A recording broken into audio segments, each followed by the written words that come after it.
Assalamualaikum warahmatullahi wabarakatuh.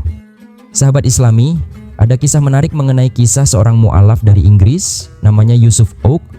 Ia dulunya merupakan seorang pekerja di Stadion Old Trafford, markas tim sepak bola Manchester United. Yusuf Oak lahir dari keluarga Kristen yang taat, di mana keluarganya sering ke gereja setiap minggunya. Pada suatu hari di tahun 2007, ketika Yusuf Oak sedang bekerja di Stadion Old Trafford, ia tidak sengaja menemukan suatu buku yang dipikirnya itu cukup aneh. Iya, dia menemukan Al-Quran. Kenapa aneh? Karena ada Al-Quran di stadion, yang mana stadion yang kita tahu merupakan tempat para supporter atau para pecinta sepak bola berkumpul, di mana budaya mereka di sana itu sering minum alkohol, kemudian pesta pora ketika tim mereka menang.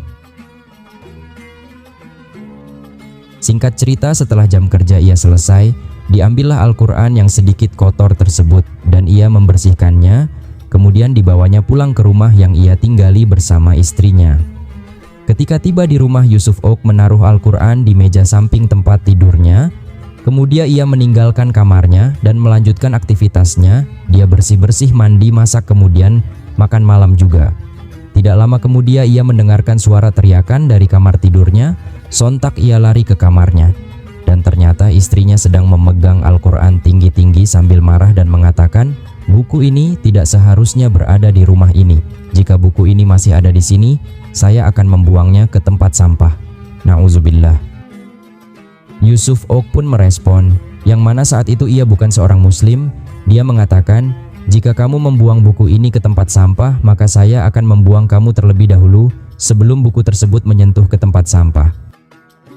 Masya Allah, bagaimana hal ini bisa terjadi padahal ia saat itu bukanlah seorang muslim. Yusuf Oak berpikir kenapa orang-orang membenci Al-Quran padahal mereka belum baca dan tahu isi Al-Quran. Singkat cerita, ia mempelajari isi Al-Quran dan beberapa tahun setelahnya ia mendapatkan hidayah dan memantapkan diri untuk mengucapkan 2 kalimat syahadat. Alhamdulillah, hingga kini ia menjadi seorang muslim dan menjadi imam serta da'i di salah satu masjid di kota London, Inggris, yang mana masjid itu merupakan gereja dan kini telah diubah menjadi masjid. Masya Allah, begitulah hidayah dari Allah yang datang kepada hambanya dari jalan yang tidak disangka-sangka. Wabillahi taufiq wal hidayah. Wassalamualaikum warahmatullahi wabarakatuh.